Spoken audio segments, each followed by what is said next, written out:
je vais commencer par cette première image qui est celle d'une exécution en juillet 1943, après un des premiers procès qui ont été menés par la justice soviétique contre les criminels allemands, en particulier les unités de tuerie de masse, les Einsatzgruppen, au moment où ils commencent à libérer le territoire proche du Caucase du Nord.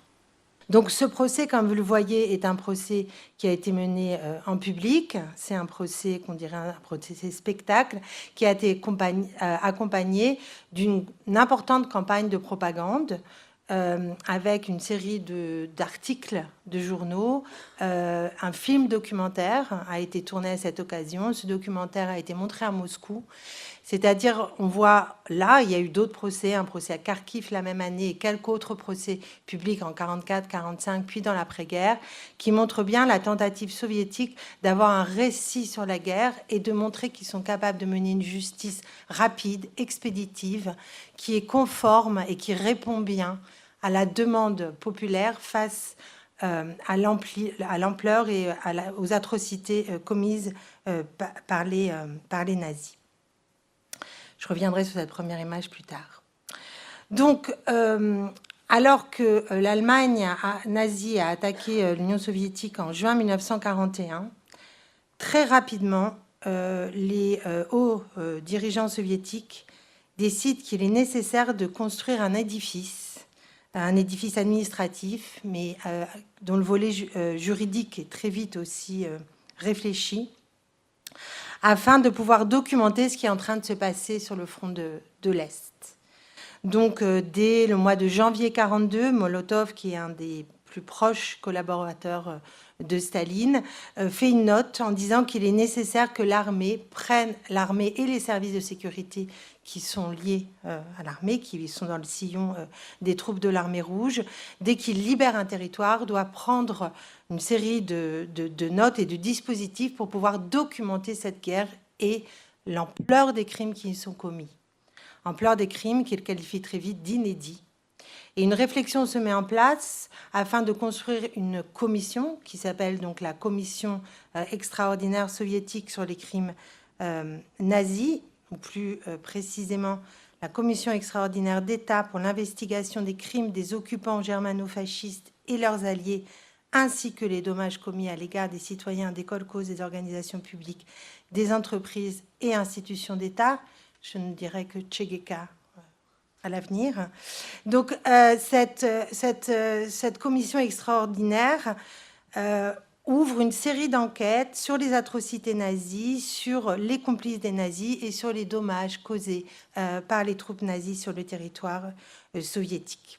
Et cette commission, en fait, va suivre les pas de l'armée rouge, mais aussi des troupes spéciales des services secrets qui aussi interviennent très rapidement dans les territoires qui sont progressivement libérés. Dans ces territoires libérés, il y a donc une série d'enquêtes et de jugements souvent expéditifs. C'est-à-dire que la police politique, les juristes, cette commission commence à documenter la guerre entreprenant ayant une approche à la fois sécuritaire, administrative et judiciaire.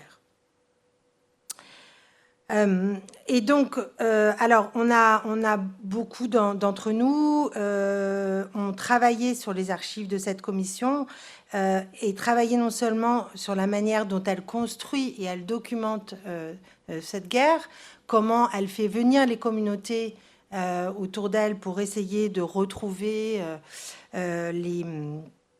d'exhumer les endroits où il y a eu des tueries de masse, pour essayer de comprendre qui a collaboré, comment a collaboré et qui sont les criminels nazis. Donc vous avez toute une opération en fait presque immédiate de prise en compte de ce qu'il a pu se passer, mais se construit aussi à travers les travaux de cette commission un premier récit sur la guerre. Et il y a des premières exploitations en termes de propagande des horribles témoignages qui ont été recueillis en territoire libéré. L'idée de ces premiers témoignages, et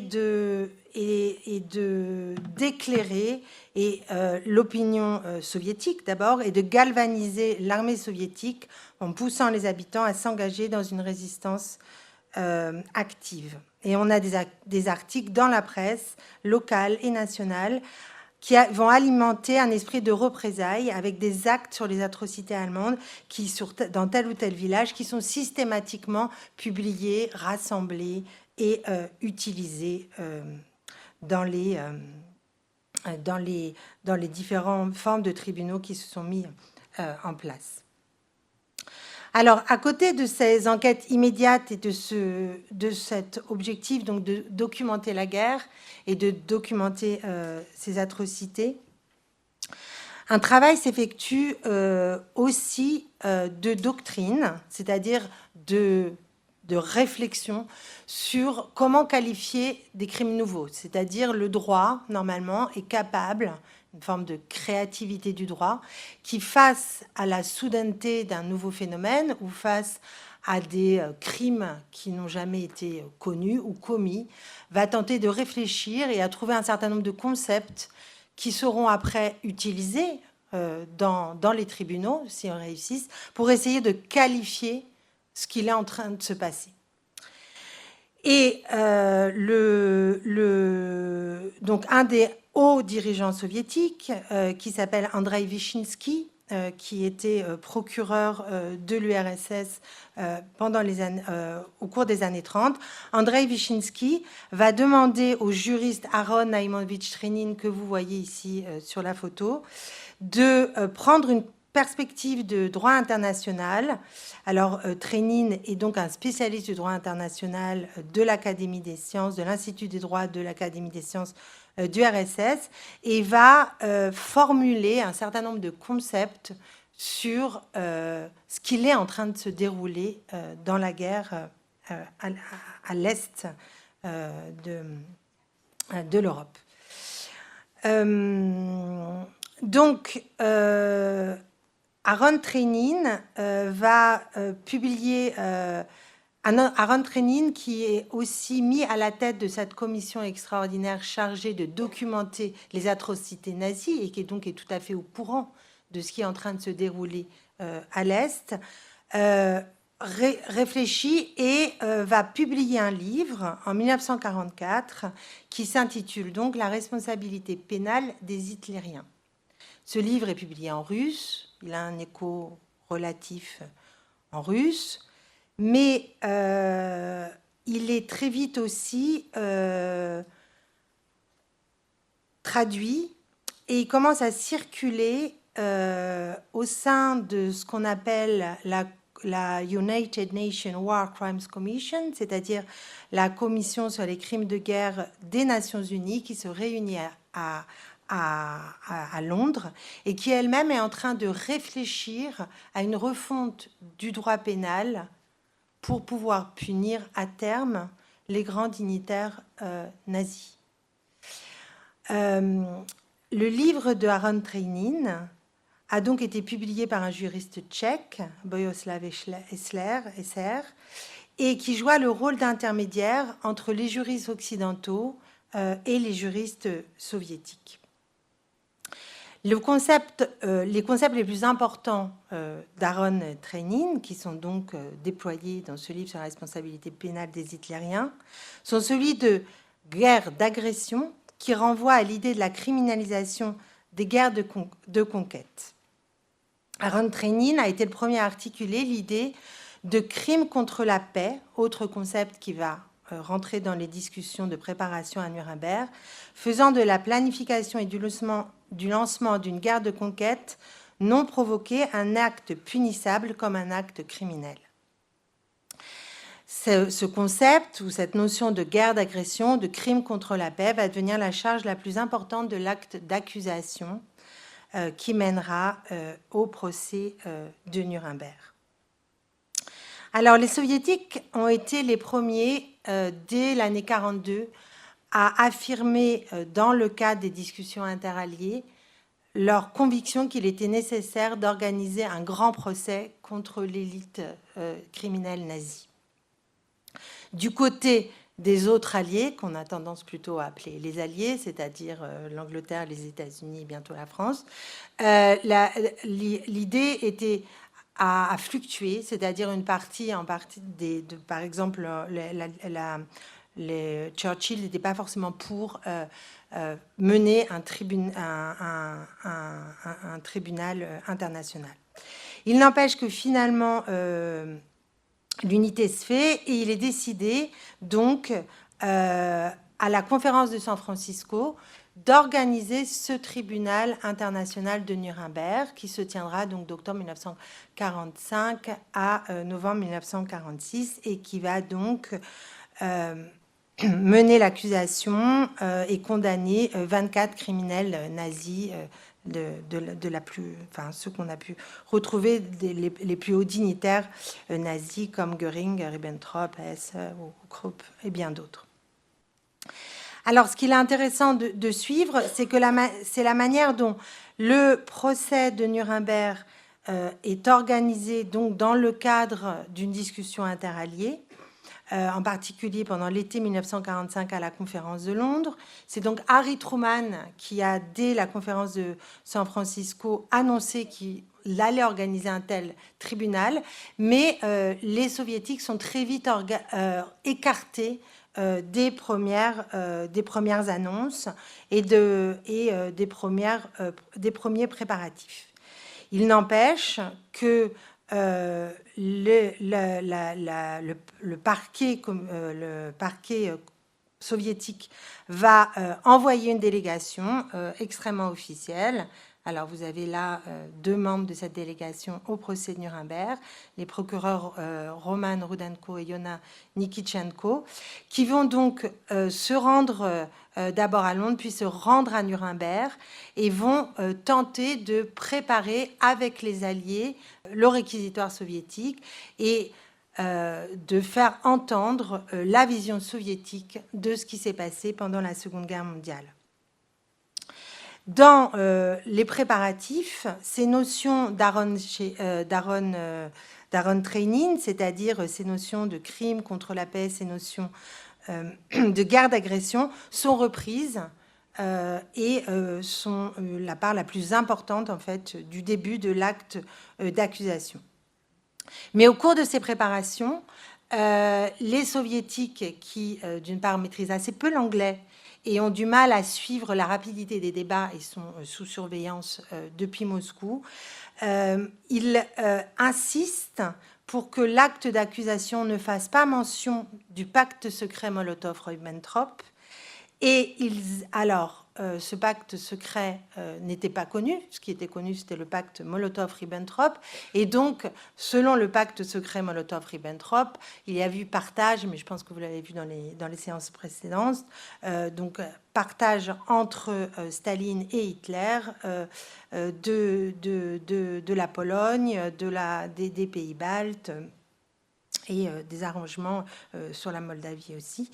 Donc, tout le monde connaît l'existence du pacte, mais pas de son volet secret, en particulier par Roman Rudenko, qui est donc présent au cours de ces discussions.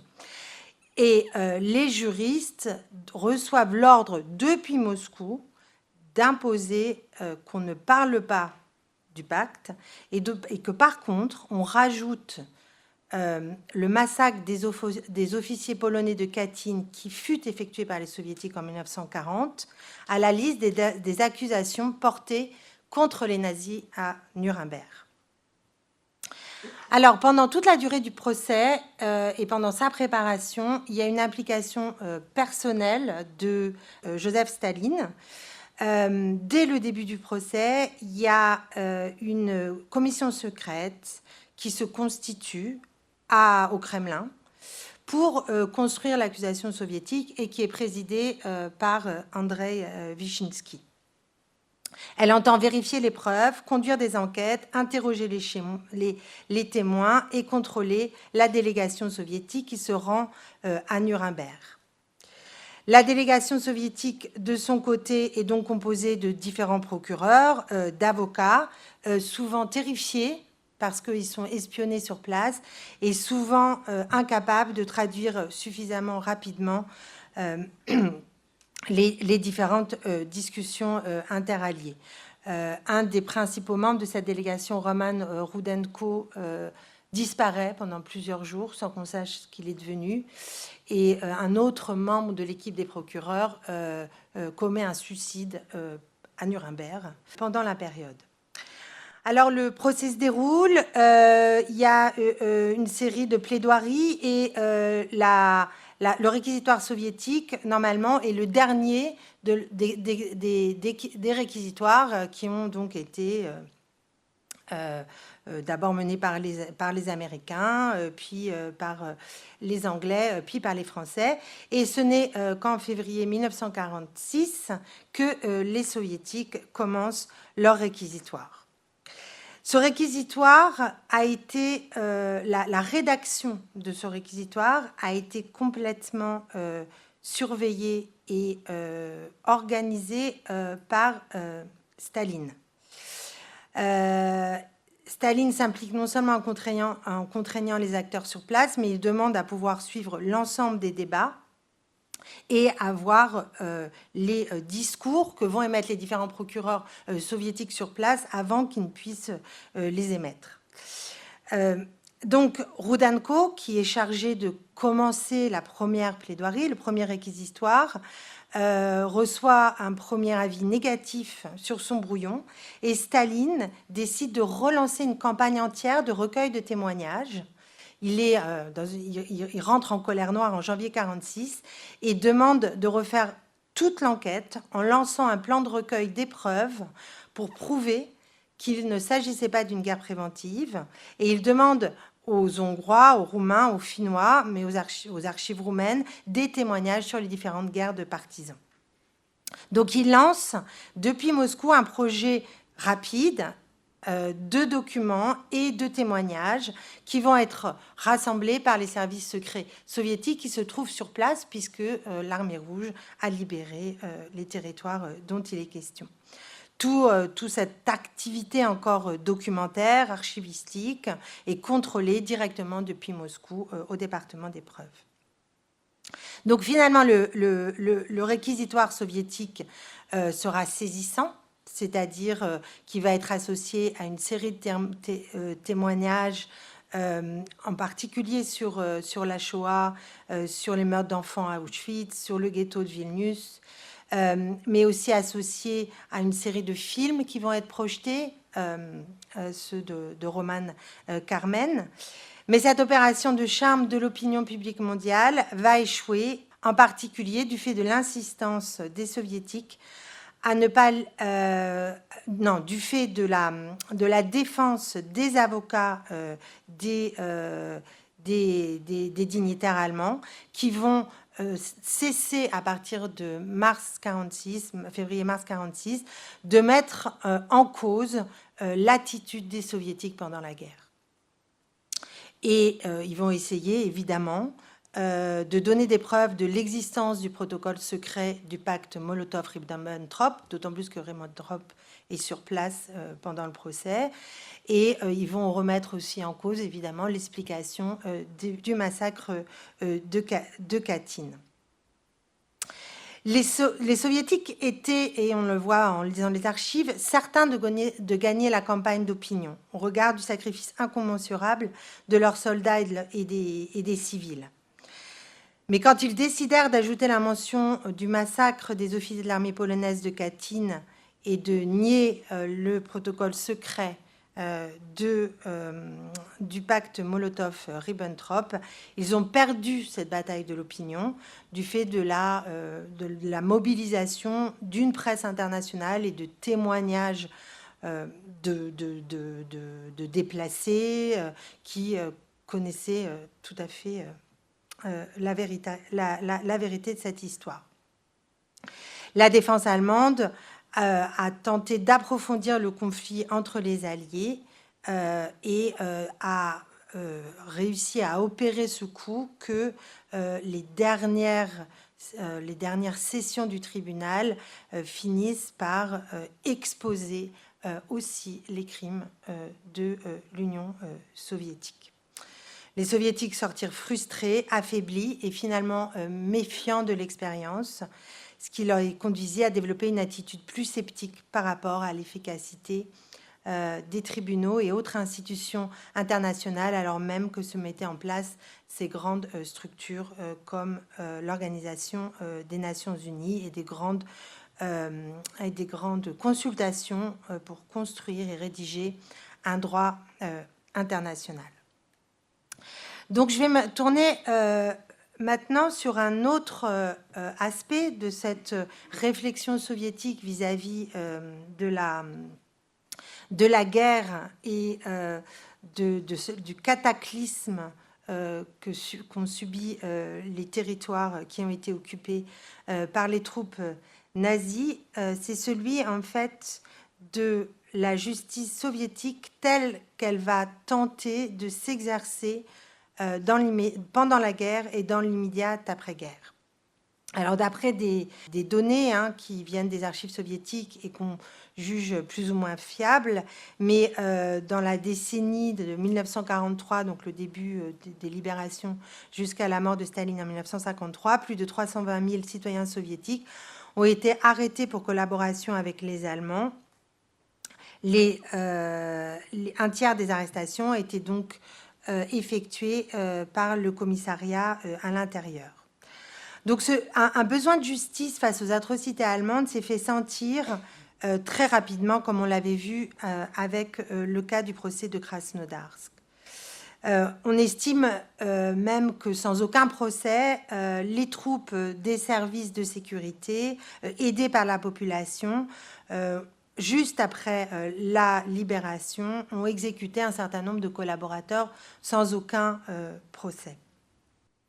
Des choses qu'on voit aussi dans d'autres territoires juste au sortir de la guerre. Il n'empêche que la justice soviétique a tenté de s'adapter et donc a eu un certain nombre d'innovations qu'on dirait doctrinaires pour essayer de savoir comment elle pouvait coller à cette réalité des crimes nazis et de la collaboration massive de la population soviétique. Alors, tout au départ, pour tout citoyen soviétique dont on envisageait la collaboration, la participation à des crimes dans le cadre de l'occupation nazie, on se référait à une série d'articles du Code pénal qui cadrent ce qu'on appelle cette grande catégorie de crimes contre-révolutionnaires. Donc c'est l'article 58, et au sein de cet article 58, un certain paragraphe, le numéro 1, se référait à la trahison de la patrie. Pour trahison de la patrie, au tout début de la guerre, les deux peines possibles étaient soit la fusillade, la peine de mort, ou une peine de 10 ans d'enfermement dans les camps du Goulag. Dès la fin de 1941 et l'année 42, à cette première peine de fusillade ou de peine de 10 ans, sera associée une peine administrative d'exil pour la famille des traîtres. Tout traître voyait sa famille aussi exilée, loin des territoires de combat. Alors, cette peine donc, de trahison était donnée non pas par ce qu'on appellerait des tribunaux ordinaires, c'est-à-dire avec droit de défense, dans le cadre, disons, régulier d'une justice régulière, mais dans le cadre de tribunaux d'exception, à la fois les tribunaux militaires, dans les territoires qui étaient administrés par la loi martiale, donc tous les territoires du front, puisque la loi de Martial a été tout de suite décidée dès l'attaque allemande. Donc vous avez une série, les tribunaux militaires, et d'autre part, vous avez de plus en plus d'affaires qui sont traitées par des tribunaux militaires des troupes des services de sécurité, ou encore de la conférence spéciale des services de sécurité. C'est-à-dire qu'il y a mise en place rapidement, dans l'année 41-42, d'une série de juridictions d'exception entre le militaire et les services spéciaux, et qui propose une justice expéditive, rapide, confiée donc aux militaires ou aux services de sécurité. On voit que s'étend autour de cette question de la collaboration et de la trahison le régime d'exception. Ce régime d'exception est aussi utilisé pour une criminalité plus ordinaire, pour le vol et le chapardage. Alors, donc, cette justice est expéditive, c'est-à-dire que le procès a lieu en huis clos de manière extrêmement rapide, souvent en 24 heures. Il n'y a pas de possibilité d'appel. Il y a donc 2 peines possibles. Et la plupart du personnel de ces tribunaux manque de toute expérience et de toute éducation en droit. Et on verra que c'est une question que je vais poser à plusieurs reprises lors de cette présentation.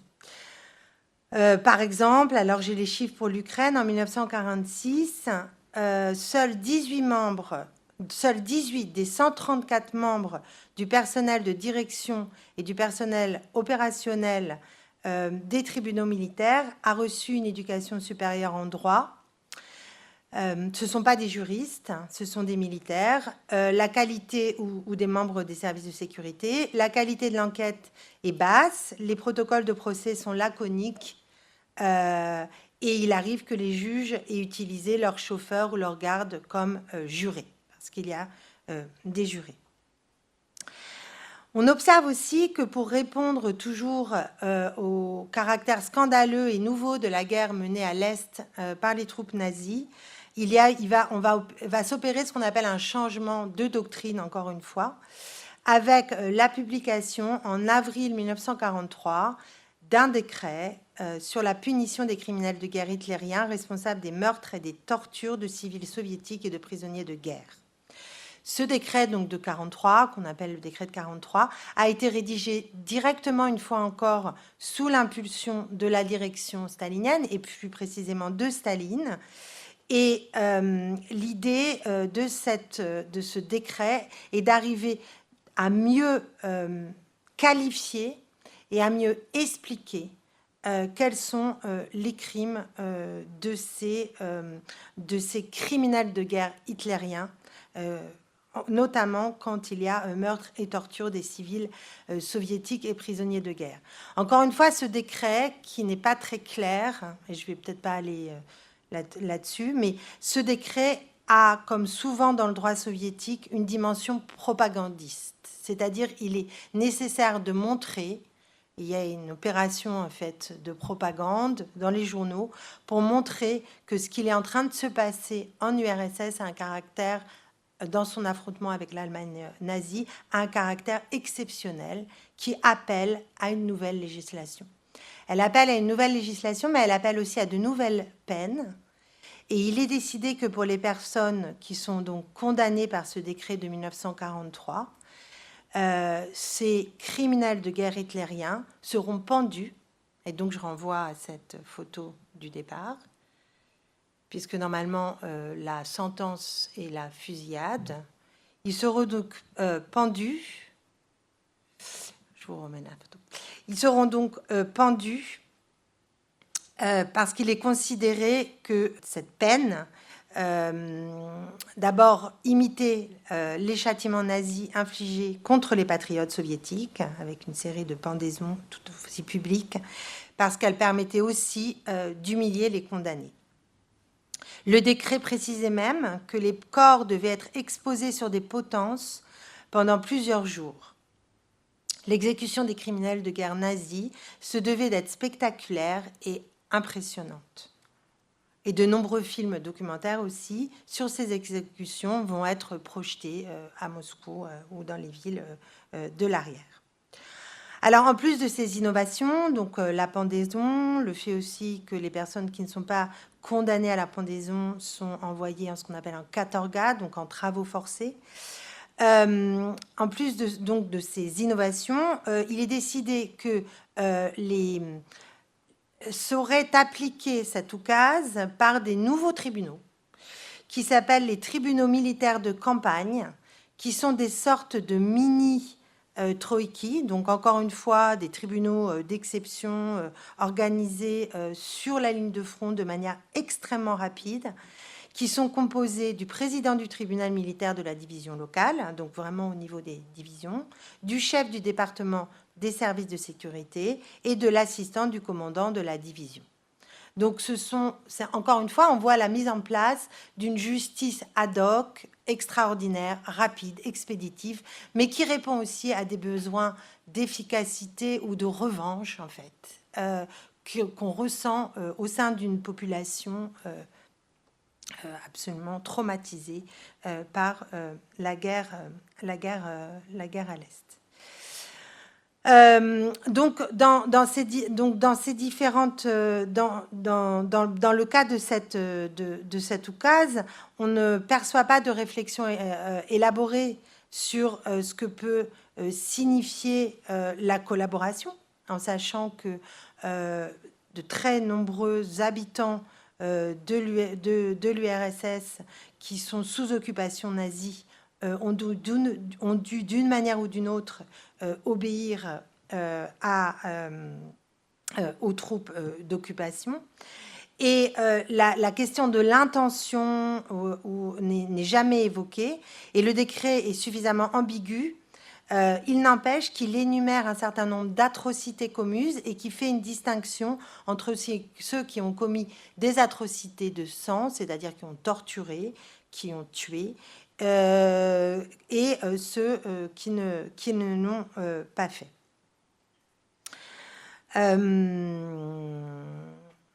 Donc, les procès qui distinguaient donc les crimes de trahison et les crimes qui étaient jugés selon cette oukase de 41 permettaient aussi une série de procès au cours de laquelle on a discuté de manière ouverte de l'Holocauste et du massacre des Juifs. On a aussi pu aborder la question des déportations forcées des travailleurs vers l'Allemagne, et on a pu aussi tenter de faire que les déportés en Allemagne soient vus comme des victimes et non pas potentiellement aussi des collaborateurs et des ennemis du peuple. C'est-à-dire que dans toute la période de la guerre à partir de 1943, puis de l'après-guerre, il y a quand même une sophistication du droit très approximative, mais qui permet de différencier les personnes qu'on veut condamner en fonction de leur attitude pendant l'occupation. Alors, j'en viens maintenant sur un tout à fait autre aspect de cette question de la justice et du droit dans la période de l'immédiate après-guerre. Avec donc cette première image sur le haut personnel de justice en URSS, où vous voyez différents juristes importants de la période soviétique. Tout à gauche, c'est Aaron Trenin, qu'on avait vu déjà avec son livre sur la responsabilité pénale des hitlériens. Vous voyez aussi Lev Romanovich Shenin, dont j'ai parlé très rapidement, mais qui avait été en charge du département d'épreuves dans les commissions qui avaient été mises en place pour préparer le procès de Nuremberg. Vous voyez aussi, donc c'est l'avant-dernier à Konstantin Gorchenin, qui à l'époque est procureur général de l'URSS. Donc on voit là un certain nombre de dignitaires qui sont la plupart du temps en uniforme militaire, qui offrent le visage respectable, disons, de l'appareil judiciaire soviétique au sortir de la guerre. Donc au sortir de la guerre, on est encore sous l'ère stalinienne, et l'État soviétique, comme vous le savez, si vous avez suivi les séances précédentes, et un État où la plupart des aspects de la vie publique étaient marqués par la coercition. Vous avez vu le cas des déportations de masse des populations. Vous avez un certain nombre aussi de résolutions concernant plutôt l'ordre public extrêmement drastiques. Et je pense par exemple à la lutte contre le vol de la propriété publique, qui devient, à partir de 1947, punissable de peine de goulag allant de 7 ans à 25 ans. Et la moitié des détenus dans les camps du goulag furent donc des voleurs. Mais il y a aussi une législation très dure contre l'indiscipline au travail, contre l'oligolisme, enfin un arsenal pénal qui encadre la vie quotidienne des citoyens soviétiques, et auquel vous avez aussi la décision en 1948, début 49, que les personnes qui ont été condamnées pour crimes politiques, mais dont la peine est arrivée à terme, soient à nouveau condamnées. Et vous avez à nouveau, en 1948, 47, 48, 49, une série de déportations massives dans les pays baltes, en Ukraine occidentale. Il n'empêche que malgré cet arrière-fond, il y a un nombre de mesures qui contredisent cette sévérité. Alors, une des plus connues, que je cite tout de même et qui provoque quand même beaucoup d'étonnement, c'est le fait qu'en mai 1947, le Soviet suprême de l'URSS décide d'abolir la peine de mort pour tous les crimes. Et donc, pendant quelques mois, même les crimes de collaboration, jusqu'à ce qu'en janvier 1950, la peine de mort soit rétablie pour les traîtres, espions, auteurs d'actions subversives et saboteurs. Vous avez d'une part donc cette tentative de normalisation ou de retour à une plus grande pacification dans la société avec cette abrogation de la peine de mort. Vous avez aussi d'autres dispositifs sur lesquels je vais m'arrêter plus en détail, qui visent cette fois-ci à changer le personnel de justice, c'est-à-dire à essayer de tendre vers des juges, des procureurs, voire des avocats, des cadres qui disent le droit soviétique plus conforme, plus respectable, plus instruit qu'auparavant. Et le comité central décide le 5 octobre 1946 que les cadres qui disent le droit, les cadres de la justice soviétique, doivent être formés et instruits. Et on décide d'une grande opération, en particulier par correspondance, pour que chaque cadre, chaque juge soviétique, chaque procureur soviétique, qu'il soit dans les services secrets, à l'armée ou dans les tribunaux réguliers, reçoive un minimum d'éducation en droit. Alors, il faut savoir que ça paraît comme ça, presque anecdotique, mais quand on se penche sur ce qu'était le personnel de justice pendant la guerre et dans les années 30, on peut être étonné. Donc, il y a quelques études prosopographiques qui ont été réalisées, et je vais vous donner quelques exemples de hauts dignitaires soviétiques, de la justice soviétique et de leur formation. Alors, je commencerai avec Mikhail Prokratiev, qui donc fut procureur de l'URSS, donc un des postes les plus importants de l'édifice juridique soviétique, de mai 1939 à août 1940. Et il était à peine lettré, c'est-à-dire qu'il avait suivi 3 classes à l'école paroissiale locale, n'avait aucune formation juridique formelle, et toutes ses connaissances en droit avaient été acquises sur le tas comme procureur militaire. Il avait beaucoup de mal au sein du parquet à inspirer du respect, mais il n'empêche que depuis 1929, il avait fait une carrière de procureur. Il avait été transféré en 1933 au parquet militaire de l'Armée rouge. Puis il avait été procureur de la République soviétique de Russie, puis de l'URSS.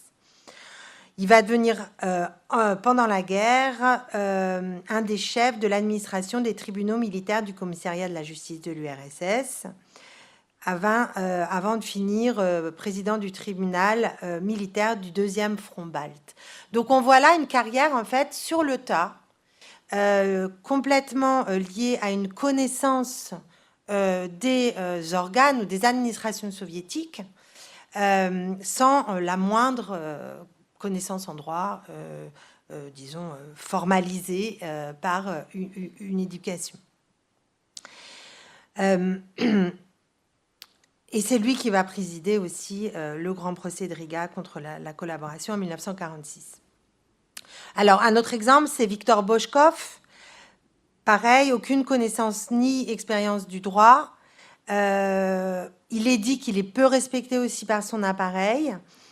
Et il a été, lui, procureur de l'URSS, donc après Pankratiev, de 1940 à 1943. Et lui, il a fait plutôt sa carrière pendant la guerre comme chef des convois du commissariat à l'intérieur. Et il va finir chef adjoint du Goulag au sein du ministère de l'Intérieur. Alors, on pourrait faire exactement la même chose avec les avocats, c'est-à-dire qu'on a beaucoup d'avocats haut placés au barreau de Moscou qui ont eu ces carrières essentiellement dans les organes de sécurité, dans les administrations militaires, sans avoir du tout touché à ce qu'on appellerait la justice au terme le plus ordinaire qui soit. Alors, il existe aussi d'autres trajectoires, d'autres parcours, et j'en viens à celui que je vous désignais tout à l'heure, qui est Konstantin Gorshenin, qui obtient, lui, donc Konstantin Petrovitch Gorshenin, il obtient, lui, un diplôme de droit avec mention très bien à l'Institut de droit de Moscou au début des années 30, en 1932. Puis, il va être directeur adjoint de l'Institut de droit à Kazan, puis soutenir une thèse de doctorat en droit du travail en 1938. Et il acquiert une expérience considérable au sein des institutions juridiques soviétiques, mais aussi civiles. Il est finalement procureur général à partir de 1943 de l'URSS, et donc c'est le cas sur cette photo. Et en 1948, il deviendra ministre de la Justice, poste auquel il sera jusqu'en 1956. Un autre personnage assez proche, c'est Anatoly Volin, qui a été diplômé lui aussi au début des années 30, cette fois-ci de la faculté de droit de Saint-Pétersbourg, qui a été d'abord procureur de la République de Russie de 1939 à 1948, puis deviendra président de la Cour suprême jusqu'en février 1957. Alors, si je parle de ces deux parcours, c'est parce que au cours de cette période d'après-guerre, et en particulier au cours de l'année 1948, puis jusqu'en 1953, il va y avoir une épuration constante, secrète, des hautes cours de justice, et qui va toucher le ministère de la Justice, mais aussi la Cour suprême du RSS. Ça va s'étendre aux cours suprêmes d'Ukraine, de Géorgie, de République socialiste de Russie, mais même au tribunal de la ville de Moscou. Donc on a une série d'affaires de corruption ou de suspicion de criminalité qui vont faire que de très nombreux juristes, juges, procureurs, avocats, notaires vont être destitués au prétexte de la découverte de leur vénalité et de leur corruption. Et c'est le cas en particulier de Nikolai Ryzhkov, qui donc sera remplacé par Konstantin Gorshenin, dont on vient de parler. Ce Nikolai Ryzhkov était donc placé à la tête du commissariat à la justice à la fin de la guerre. Et comme on l'avait vu, il fait partie de cette cohorte qui n'avait reçu aucune formation juridique. Il a commencé à travailler à l'âge de 12 ans comme ouvrier, et puis il a été membre de la police politique, puis du parquet militaire, puis du collège militaire de la Cour suprême dans les années 30. À partir des années 47-48, il souffre d'épuisement nerveux, il passe de longs séjours en sanatorium, et finalement une commission d'enquête propre au ministère et au parti le met en accusation pour ses détournements de fonds. Il s'est fait construire avec les sous du commissariat une très belle datcha extrêmement coûteuse sur le boulevard Frozinskaya, et il a engagé une partie du personnel du commissariat pour construire cette usadba, cette propriété. Donc, en lisant les archives, donc encore une fois, hein, ce ne sont pas des procès. Ces personnes ne sont pas mises en procès, ils sont limogés. Et toutes ces opérations sont secrètes. Il n'empêche qu'il y a une purge complète du personnel de justice. Et on découvre à cette occasion aussi l'ampleur de la corruption de ce personnel. C'est le cas donc au ministère de la Justice, comme je l'ai souligné, mais c'est aussi le cas à la Cour suprême, qui est gangrénée par la corruption, avec une série de scandales d'échange de pots de vin vis-à-vis, là encore, d'importants dignitaires proches de la direction stalinienne pendant la guerre. Le président de la Cour suprême, Ivan Golyakov, qui va être remplacé donc par Volin, et deux de ses adjoints, donc en particulier Ulrich, qui était à la tête du département militaire de la Cour suprême. Alors, ce changement de personnel, qui même, on peut le comprendre comme évidemment une opération main propre visant à lutter contre la corruption dans le système de justice, on peut l'avoir aussi comme un moment de reprise en main des juristes les plus éduqués en droit vis-à-vis de ces personnages qui ont été utilisés pendant la guerre pour leur capacité à juger rapidement, pour leur lien avec les services de sécurité et avec l'armée, mais personnels dont l'utilité est moins nécessaire depuis le retour à la paix, en particulier à partir de 1948. Donc, on a une série d'autres faits que je vais énumérer au fur et à mesure, qui semblent montrer qu'en effet, au sein du personnel de justice, les juristes formés en droit tentent de reconstruire un système plus normalisé de justice soviétique en faisant appel à un concept qui existait déjà dans les années 30 mais qui est diffusé très largement à partir de 1948, celui de la légalité soviétique, c'est-à-dire avec l'idée d'essayer de restreindre toutes ces formes de tribunaux d'exception, de restreindre les phénomènes donc d'exceptionnalité, de justice extraordinaire, expéditif, qui au fond s'intéresse rarement au fond des affaires, et de reconstruire des procédures, des tribunaux ayant l'air de fonctionner comme ailleurs. Alors, j'ai cité ici un autre personnage, en plus de Gorchenin et de Volin, qui est celui de Grigory Safonov, qui va s'engager dans une campagne contre un phénomène très connu en URSS, qui est l'intervention des membres du parti dans les mises en examen et l'arrestation des communistes. Donc, normalement, en Union soviétique, selon la loi, on n'avait pas le droit d'arrêter un membre du parti si le parti n'avait pas décidé déjà de son exclusion. Il n'empêche qu'on avait le droit de le mettre en examen. C'est assez subtil. Ça veut dire on avait le droit d'ouvrir une enquête et de commencer à préparer son procès. Les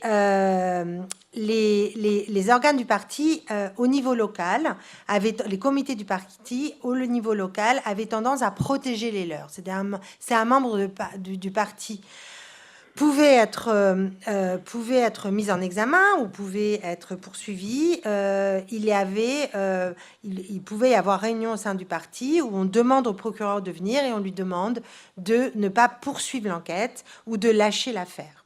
C'était un phénomène commun, c'est un phénomène qui va perdurer, mais c'est un phénomène où quand même le parquet général décide de mener une campagne reprochant au parti le fait que, à cause de cette attitude, il y aurait deux codes pénals en Union soviétique qui seraient en application, un pour les sans-partis et un pour les membres du parti. Or, cette situation, qui mène à l'impunité de certains communistes, est, d'après le parquet, tout à fait contraire au principe d'égalité des justiciables tel qu'est dicté dans la Constitution soviétique. Et on voit que les procureurs en province ou dans les districts qui se plaignent des difficultés qu'ils rencontrent dans leur travail d'enquête, face à des pressions en fait du parti et souvent des services de sécurité, vont utiliser cette campagne afin de tenter d'avoir plus d'autonomie, de tenter de gagner en autonomie par rapport à des instances qui tentent d'influencer leurs enquêtes ou leurs décisions. De même, à partir de la fin des années 1940, les responsables des services de justice au haut niveau vont se montrer beaucoup plus prudents et commencer à critiquer les enquêtes qui ont été effectuées par les tribunaux extrajudiciaires.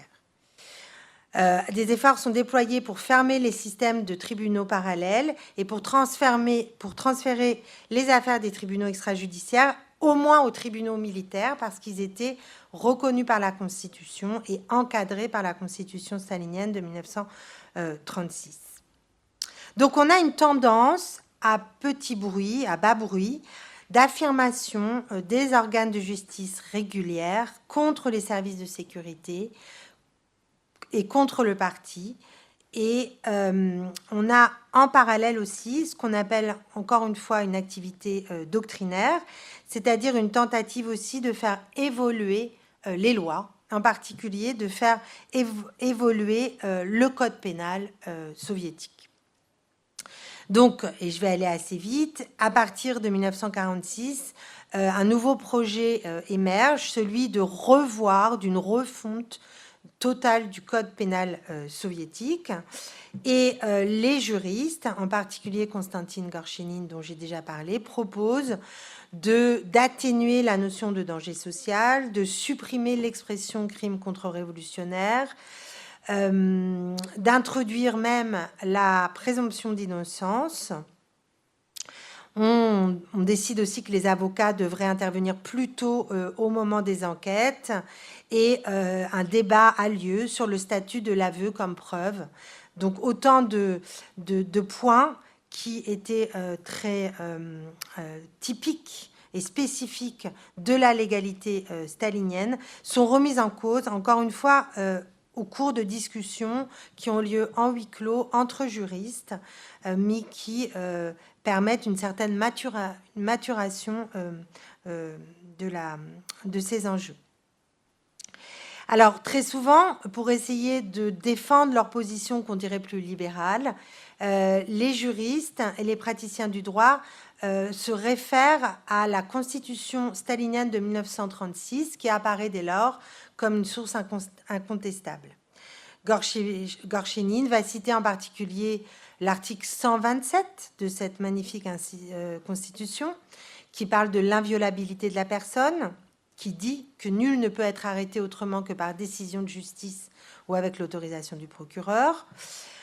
On parle aussi, la Constitution parle aussi de l'indépendance des tribunaux, de l'égalité de tous les citoyens devant la justice, de la transparence et de l'accessibilité des tribunaux, du droit de l'accusé à l'assistance des avocats, autant de principes qui n'avaient jamais été respectés pendant la période stalinienne. Donc, on se rend compte que dans ce contexte du stalinisme tardif, et surtout à partir de 1949-50, ces idées progressistes vont surgir, être discutées, très vite refoulées parce qu'elles ne sont pas inscrites dans la loi, mais elles sont néanmoins diffusées au sein du haut appareil dirigeant stalinien. Ces discussions ont lieu, le parti intervient, les services de sécurité interviennent pour dire qu'il n'est pas question de changer comme ça cet édifice, mais la discussion se crée et crée un certain nombre, encore une fois, crée une certaine maturation d'idées progressistes, mais d'idées progressistes à la soviétique, d'idées libérales à la soviétique, et qui se réfèrent en permanence, en fait, à la constitution stalinienne. À la mort de Staline en 1953, cette conception donc de la légalité socialiste, qui est fondée sur la constitution stalinienne, qui avait commencé à faire l'unanimité, mais uniquement chez les professionnels du droit, au sein des élites judiciaires soviétiques et les experts en droit, va être étendue temporairement aux hommes politiques.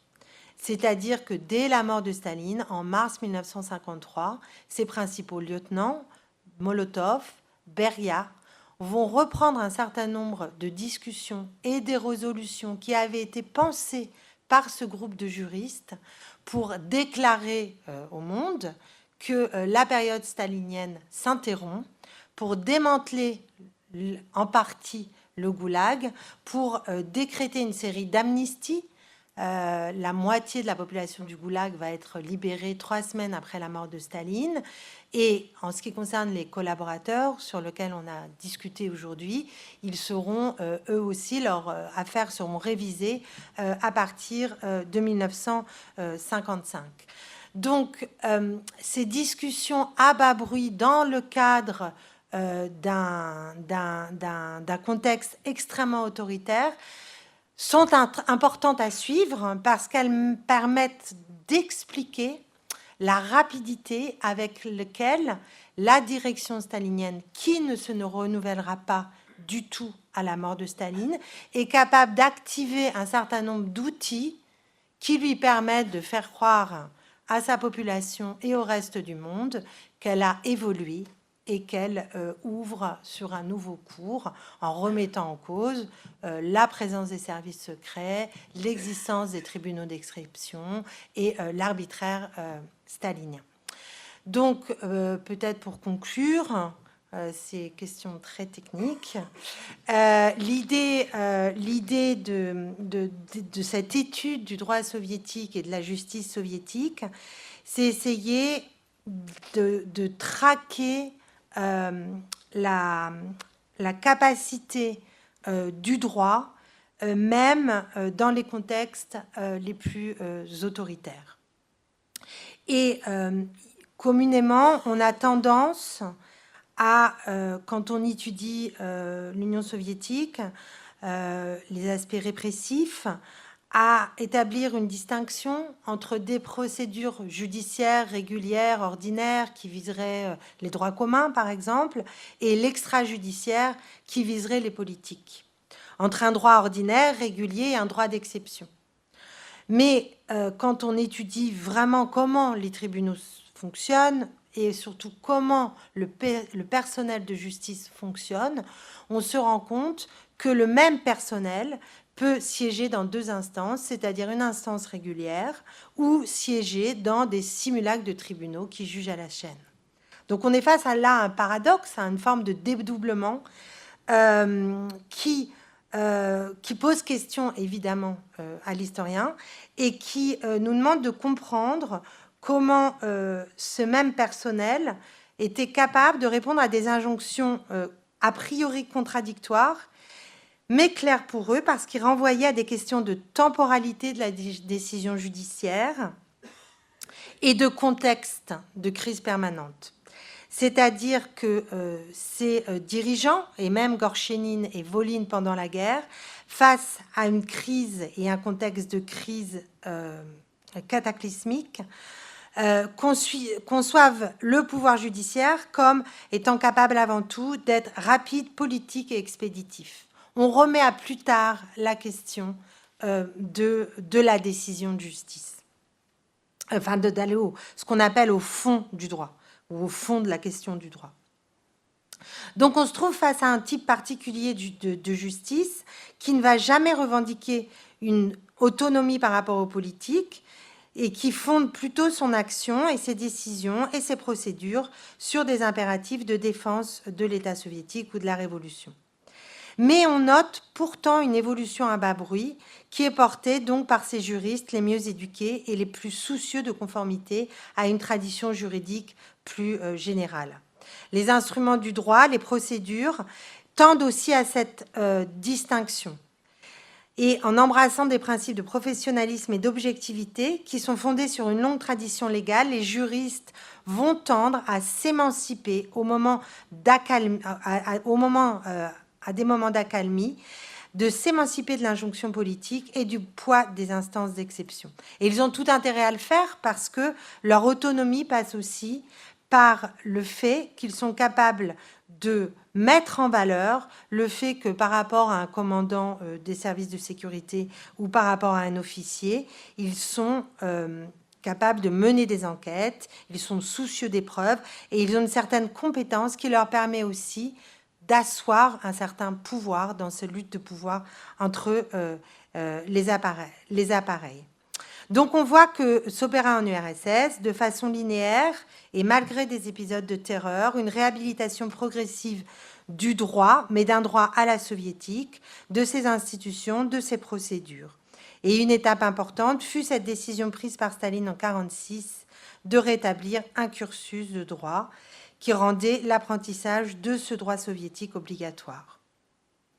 À la mort de Staline, l'autre étape fut le démantèlement du tribunal exceptionnel d'exception de la police politique et les procédures de réexamen de l'ensemble des affaires pénales qui vont aboutir de manière plus ou moins heureuse à partir du milieu des années 50.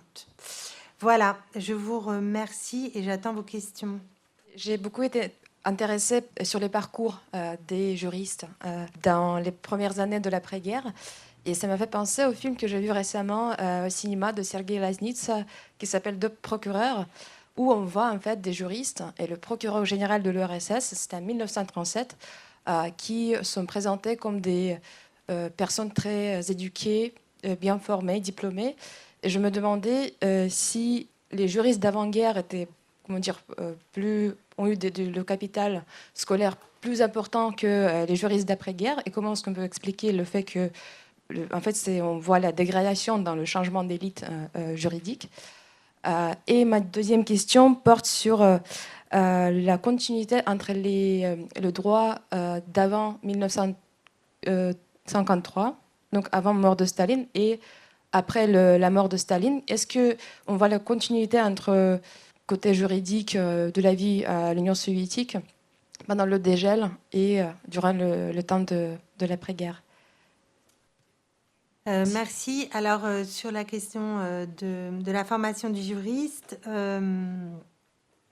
dans le film, en effet, de Loznitsa, il est vraiment typique de ces deux juristes que j'ai présentés, c'est-à-dire non pas Reshkov, mais Gorchenin et Volin, c'est-à-dire que c'est des personnes qui ont été éduquées en droit, mais quand même éduquées en droit pendant la période stalinienne, où le cursus de droit a été raccourci et est devenu déjà très idéologique. Et ce qu'on voit dans le film, c'est que...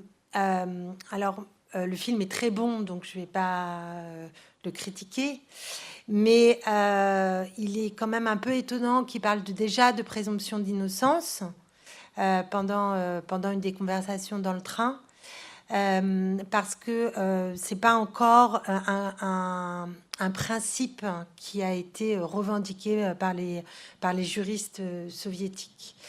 Par contre, ce qui est intéressant dans le film, c'est qu'on voit bien qu'il croit en la justice soviétique et qu'il va voir Vyshinsky, qui est donc procureur général de l'URSS pendant la Grande Terreur, et qui lui soumet le fait que ce qui se passe ne va pas et ne correspond pas aux principes de la constitution stalinienne. Mais lui-même pense que ce qui ne va pas est lié à des mauvais administrateurs locaux qui en fait abusent de leur pouvoir, mais ne voient pas que c'est lié à une purge générale, ce qui est le cas pendant la période de la Grande Terreur. Donc il fait partie vraiment de cette cohorte, non pas parce qu'il y avait encore une autre cohorte de juristes qui avait été éduqués en droit avant la Révolution et qui était vraiment plus porteur de principes qu'on dirait donc libéraux ou progressistes sur le droit pénal. Là, la figure, donc il y a deux figures d'ailleurs. Il y a une figure de procureur qui est en fait un procureur révolutionnaire qui était proche des bolcheviks, mais qui a reçu son éducation en droit pendant la période impériale, tsariste.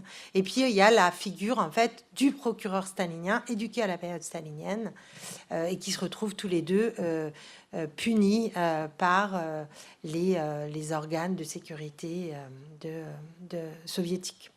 Donc, voilà. Donc, il y a plusieurs... il y a plusieurs moments de formation, mais le moment 46... est important parce qu'il exige à tout personnel de justice de prendre quelques cours par correspondance, ce qui n'était pas le cas du tout. Donc, dans les parcours que j'ai montrés, certains n'avaient jamais eu le moindre cours de droit. Et alors, la deuxième question, alors, le premier, c'était sur le cursus, et la deuxième... Alors, à partir de 1953, ce qui se passe, c'est que les commissions de refonte du droit pénal continuent et vont produire une réforme du droit pénal, mais qui va aboutir qu'en 1960. Donc, ce travail de révision du code est long et moyenne et pas toujours abouti. Et il reste encore des luttes internes importantes. Mais il y a d'abord révision d'une série de décrets staliniens, de lois staliniennes qui ont été simplement annulées et réécrites depuis 1953 quasiment, 54. Et puis refonte du code, qui est toujours une opération qui dure une dizaine d'années, enfin qui est très longue, qui va aboutir qu'en 1960. Voilà. Donc il n'y a pas tout de suite... Le code n'était pas prêt, mais il y a une série d'annulations de décisions qui ont tout de suite été réalisées.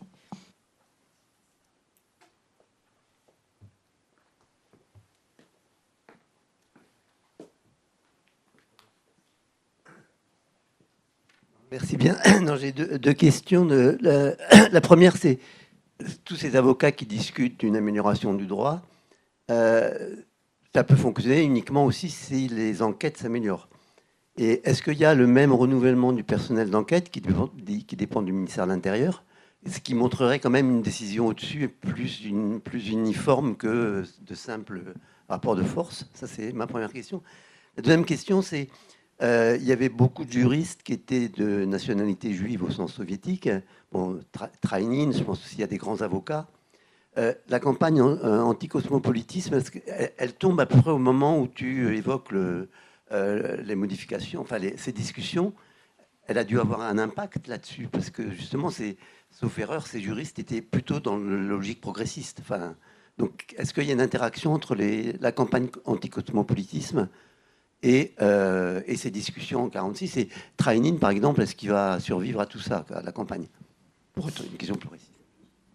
Alors, pour la dernière question, oui, il y a un certain nombre. Donc, il y a à la fois ces phénomènes d'épuration pour des questions de corruption, mais il y a en effet la campagne anticosmopolite qui débute dès la fin des années 40, mais qui devient très virulente.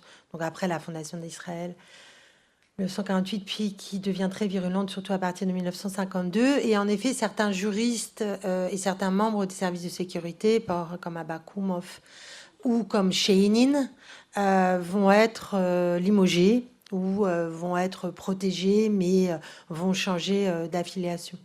Donc ça concorde aussi, et il y a en effet des purges qui vont se croiser, s'entrelacer. Alors sur la première question sur la question des enquêtes, des procédures, pour les tribunaux, pour le parquet, pour les tribunaux réguliers, il y a vraiment des demandes de plus en plus importantes en termes de procédure, en termes de construction des dossiers. Il y a des vérifications qui sont mises en place, surtout à partir de 1948, donc Bar Gorshenin, pour faire en sorte que tous les dossiers d'enquête soient plus ou moins conformes. Et donc, il y a là encore un lancement d'un gros travail, en effet, de régularisation de la manière dont on enquête au niveau du parquet et au niveau de la police. Et le parquet lance une série d'enquêtes en lien avec le ministère de la Justice dès le 48-49 ou même dès 47 dans une campagne qui s'appelle la lutte contre les arrestations infondées, qui visent plutôt la milice, en fait, qui visent plutôt la police, et qui font en sorte qu'il y ait un certain nombre d'outils qui permettent de revenir vers les enquêteurs si, au moment de l'arrivée chez le procureur ou arrivée au tribunal, l'enquête a été trop mal ficelée. Donc là encore, il y a quand même une pression très forte sur les aspects de procédure, sur aussi les arrestations et le fait qu'on met les personnes en prison pendant trop longtemps, pendant les périodes d'enquête. Il y a une série de procédures qui sont lancées et qui visent surtout la milice. Vis-à-vis du NKVD et des organes de sécurité, c'est beaucoup plus difficile et le parquet a énormément de mal, en fait. Les seules vraies tensions que j'ai vues, c'est des tensions au sommet, entre, par exemple, Safonov et Abakoumov, ou celui qui lui succède, pour essayer de dire qu'ils doivent, que c'est plutôt le parquet qui doit s'occuper des enquêtes dans tel ou tel cas. Mais sur les collaborateurs, par exemple, ça n'a jamais été le parquet qui s'est occupé des enquêtes, ça a toujours été l'ancêtre du KGB. Par contre, il y a aussi, on n'a pas toutes les archives, en fait, pour savoir, mais certainement, on voit bien que les enquêtes vont finir par s'améliorer et que les contraintes en termes de suivi des procédures, va aussi s'appliquer aux travaux des brigades d'enquête du commissariat à l'intérieur. Vous avez fait allusion tout à l'heure aux avocats qui ont été assez nombreux apparemment à mettre la main à la pâte dans ces procédures expéditives pendant la période de la guerre. Et personnellement, j'ai un petit peu travaillé sur l'époque khrouchtchevienne, où on voit beaucoup d'avocats soviétiques qui sont en contact avec leurs collègues de l'étranger et qui présentent une image très optimiste en disant on est maintenant dans un état de droit, les choses sont transparentes. Et alors, et quelle est la proportion de ceux qui ont été mêlés à des justices très expéditives et qu'on va retrouver actifs dans les années 60? Et est-ce qu'on peut se fier à leurs paroles quand ils disent que maintenant les choses sont beaucoup plus transparentes? On peut toujours se fier, que ce soit plus transparent vu d'où ils partent. Je pense que c'est toujours possible. Non, ce qui était intéressant, c'est qu'en effet, il y a même ce livre qui avait eu un petit succès dans les années 80 de Nina Kaminskaya, qui avait parlé de son itinéraire, en fait, d'avocate, et qui parlait bien, en effet, de ces avocats qui auraient été, au fond, toujours les porteurs d'une tradition juridique plus progressiste, qui date déjà de la période impériale, avec des grands avocats,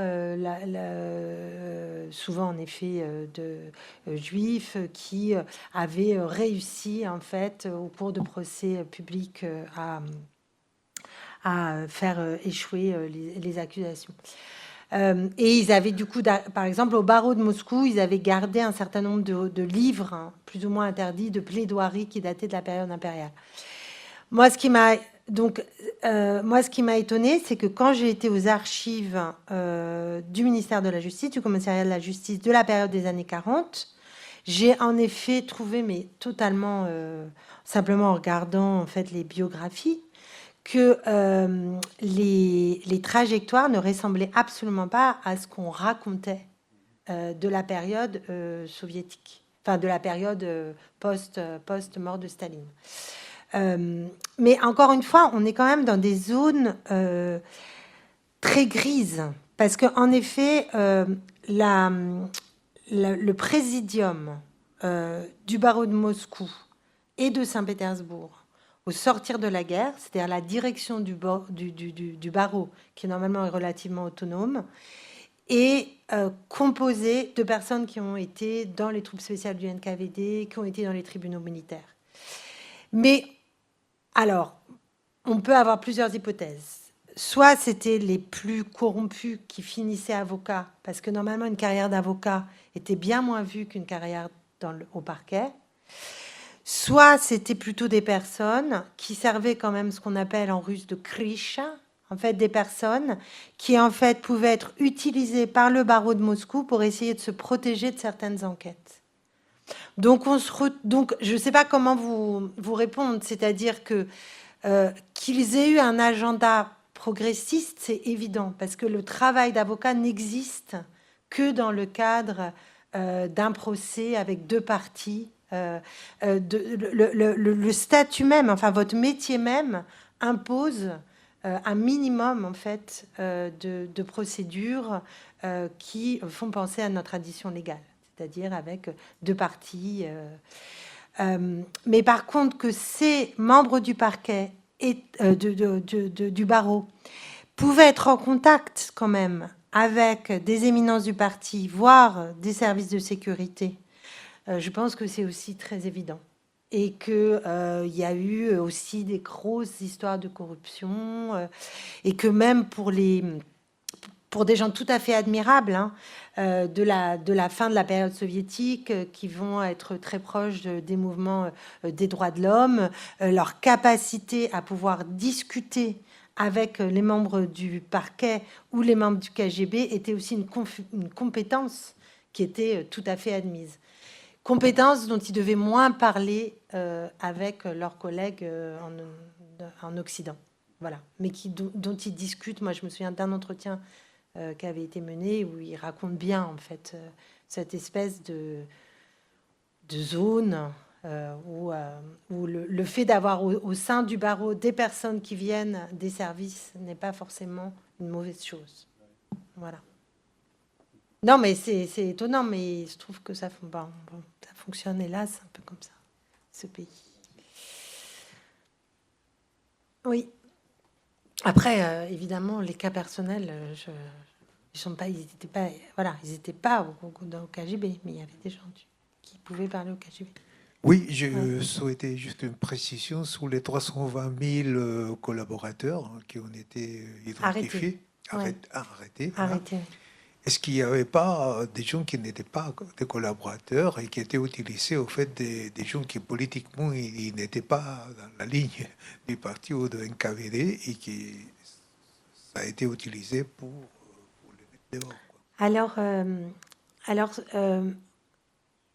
Comme j'ai essayé de le montrer, surtout en m'arrêtant sur la période vraiment 43-44, 45, comme c'est extrêmement expéditif, il y a eu beaucoup d'erreurs. Et il y a des erreurs, mais ce sont encore une fois des erreurs difficiles à juger parce que, par exemple, vous êtes soviétique, ukrainien, et vous avez été fait prisonnier, ce qui était le cas de beaucoup de monde parce que les armées nazies sont rentrées très vite en Union soviétique. Vous êtes fait prisonnier et le commandatur de la Wehrmacht ou la Gestapo vient vous voir et vous propose de rentrer dans des services supplétifs vous oblige à rentrer dans les services supplétifs au service des troupes allemandes. Et vous vous retrouvez, alors certains se retrouvent à faire des meurtres de masse terribles, vous vous retrouvez à pas forcément en faire, mais dans une unité militaire allemande. Vous êtes obligatoirement condamné. Et là, condamné plutôt à mort. Tout au début, quand vous avez aidé en particulier pour des questions d'approvisionnement en blé, quand vous avez pu aider les occupants, on pouvait aussi vous condamner. Alors qu'on peut se poser la question, en fait, de la forme de collaboration quand on accepte de donner sa moisson. Donc vous avez en fait tout un immense répertoire possible de collaboration. Et donc c'est en fonction de ça que jugent les troupes du NKVD ou les militaires. Mais par contre, c'est pas tellement en fonction de vos positionnements politiques. Il n'y a pas le temps. C'est-à-dire que il est important de comprendre que ce qui se passe à partir de 1941 en URSS change complètement la manière dont on peut penser l'Union soviétique. C'est-à-dire, ils sont face à une armée allemande qui arrive, qui rentre comme dans du beurre dans le territoire, qui fait des centaines de milliers de prisonniers, des millions de prisonniers. La population est incapable de résister ou ne veut pas résister. Et toute la question de la loyauté ne s'oppose plus tellement en termes de ligne politique. Elle se pose en termes de position par rapport au front, position présence ou pas dans les troupes de partisans, dans des formes de sabotage, dans des moments où on va prendre contact avec l'armée rouge. Mais les travaux, par exemple, sur les partisans montrent même que leur ligne politique n'est pas toujours aussi claire, en fait. Donc voilà. Donc je ne sais pas si je réponds de manière à votre question, mais... Mais en plus, c'est un sujet qui est actuel, de très grande actualité en Ukraine. Oui. Oui, c'est un sujet... Très fort, c'est faux. Effectivement, il y a deux positions. Oui, c'est une question qui pose problème, enfin, qui est très débattue en Ukraine et qui est très débattue en Pologne aussi. Voilà, sur qu'est-ce que furent ces loyautés dans le cadre de cet affrontement entre les nazis et les soviétiques, alors qu'il y a eu des micro-affrontements aussi entre des projets nationalistes concurrents et puis l'Holocauste, donc une série de conflits et de tensions en fait qui font que, évidemment, le travail des historiens est essayer de démêler tout ça. Mais en tout cas, c'est pas la ligne, voilà, c'est pas une ligne claire. Pendant la guerre, Staline décide de reconnaître les églises. Il est beaucoup moins dur sur la question de la collectivisation. Il y a une série d'inflexions politiques, en fait. La question est de savoir avec qui on va combattre et de punir rapidement pour que la personne ne passe pas aussi de l'autre côté du front dans une période d'incertitude où les lignes bougent quand même très fortement, au moins jusqu'à la moitié de l'année 43. Enfin, quand je me réfère à l'actualité, c'est à la guerre actuelle. Hein. Ah, moi, je pensais que c'était par rapport à... C'est-à-dire... Mon accotation, c'est qu'en ce moment, en Ukraine, il y a des territoires occupés par l'armée soviétique, l'armée russe. Et c'est pas tout le problème. Et il y en a des discussions très importantes sur ce sujet. À quel point on accepte que c'est un collabo quand il a été contraint de prendre le passeport russe. Ah oui, d'accord. Il y en a plein de cas. C'est vraiment actuel, cette discussion en Ukraine même aujourd'hui. De la définition du collaborateur avec les Russes. Il y a des tribunaux, il y a des gens condamnés. Bien sûr, oui. Il y a des discussions de la population qui ne sont pas tout à fait d'accord sur la façon d'apprécier le fait qu'il a été un collaborateur ou pas, en fait, parce qu'ils étaient contraints, etc. C'est très simple. Non, mais il y a beaucoup de choses qui sont très actuelles aussi, même sur les questions de statut de la propriété, mais pendant la période de la guerre, la question la question d'avoir un papier d'identité donné par le Reich ne suffisait pas à prouver la collaboration. Mais il y a une définition fluctuante, mais qui est adaptative, en fait. C'est aussi la question du droit. C'est-à-dire que le droit s'adapte à des crimes nouveaux, à des situations nouvelles. Et je suis sûre que dans le cadre des tribunaux, justement, si on décide de judiciariser, c'est pour que les deux parties soient entendues et pour comprendre quelle a été la part de contrainte, quelle était la part de liberté.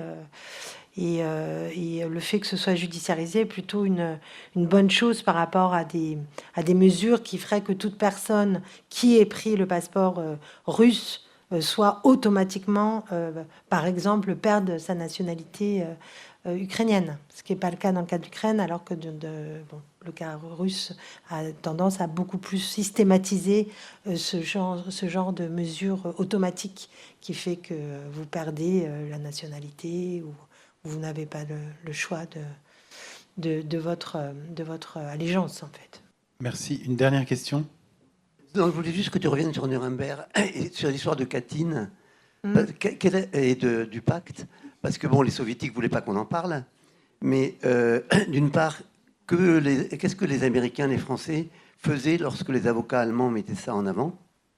Est-ce qu'ils l'ont quand même utilisé? Et donc, est-ce que c'était un argument? Et d'autre part, c'est la Tchegeka qui a dit que c'était les Allemands. Enfin, c'est la commission extraordinaire, c'est le cas emblématique d'une triche. Est-ce qu'il y a d'autres cas? Est-ce qu'il y a d'autres cas justement où la Tchegeka aurait masqué des crimes soviétiques en les attribuant aux Allemands? C'est les deux questions sur ça. Je sais pas, mais cas connu, je crois, en fait. Oui, parce qu'on a retrouvé, mais bon, c'est d'autant plus le cas connu parce qu'évidemment, il a eu un tel retentissement, parce que il y a eu la falsification du rapport, je crois qu'il s'appelle Bordukov, Borkunov, a été tout de suite révélé, et il y a eu des fuites très rapides dans la presse occidentale. Les Américains... Alors, les Français et les Anglais ont été moins partie prenante. C'est vraiment les Américains, en fait, qui sont sur place, qui sont donc à Nuremberg et à Berlin, dans la partie occupée par les troupes américaines. Et le procureur Jackson, qui connaissait rien de ce qui se passait pendant la guerre, a très vite entendu les différents... il y avait aussi une série d'entretiens avec les dirigeants allemands, avec les prisonniers allemands, mais aussi avec tous les prisonniers de guerre qui essayaient de demander à être protégés par l'armée américaine, et des fois des dignitaires de rang moyen, disons, mais qui étaient tout à fait au courant de ce qui s'était passé et qui ont raconté aux troupes américaines et aux services de sécurité de l'armée américaine. Et donc tout était très connu, en fait. Et en tout cas par Jackson, qui était à la tête du parquet et qui était à la tête de l'accusation du côté américain, et qui a organisé... Parce que le procès a eu lieu à Nuremberg, ce qui n'était pas du tout une volonté soviétique qui voulait que ça ait lieu à Berlin. Et Nuremberg était dans la zone occupée par les troupes allemandes, et donc américaines, et donc ils avaient donc accès aussi très facilement aux prisonniers. En fait, ça rendait les choses beaucoup plus faciles pour la partie américaine. Donc tout était très connu pendant la période. Et ouais. En plus, le gouvernement en exil, qui pouvait de manière extrêmement claire expliquer ce qui s'était passé, et parler de cette falsification qui avait été prouvée du projet. Et ce qui est intéressant aussi, ce qui est intéressant dans les analyses sur la participation des Soviétiques à Nuremberg, c'est en effet de souligner qu'on est dans deux univers juridiques très différents. C'est-à-dire que pour les juristes soviétiques, pour Staline, Vyshinsky, Gorshin, Rudenka, il est évident que c'est un procès spectacle, en fait. C'est un procès qui doit donner un récit sur la guerre. Et c'est pas un procès qui doit dire la vérité sur la guerre. Et l'enjeu est de montrer l'horreur de la guerre à l'Est et l'ampleur du sacrifice soviétique. Et l'idée aussi, c'est de montrer que c'est une guerre d'agression et c'est pas une réponse à la volonté stalinienne, au fond, de aussi rentrer en Pologne. Et donc, il y a à partir du moment où les avocats de la défense allemands, qui ont été quasiment tous étaient plus ou moins d'anciens, enfin étaient d'anciens nazis, et donc plus les Goebbels, Ribbentrop et les autres, qui aucun d'entre eux ne s'est reconnu coupable, et ils ont tous répété en fait la propagande nazie qui voulait que que ça ne soit pas une guerre d'agression, mais que ce soit une guerre en fait de protection contre une menace soviétique. Et du coup, le tribunal est devenu à un moment, au mois de mars 1946, un lieu de réitération de la propagande allemande qui avait eu des effets énormes sur la population civile de toutes ces régions, mais quelques mois auparavant. Et on n'est pas dans un contexte, il faut se resituer à l'époque, on n'est pas dans un contexte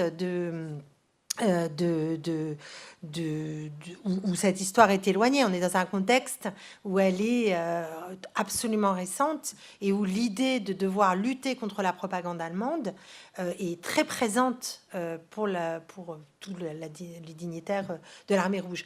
Donc on est dans ce conflit de récits sur la guerre.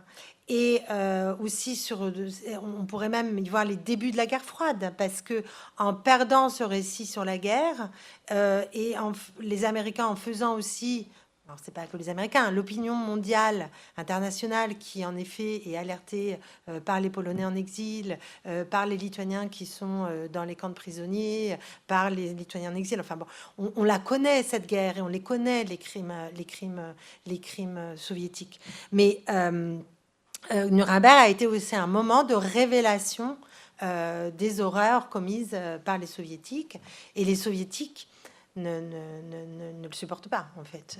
Et les avocats des Allemands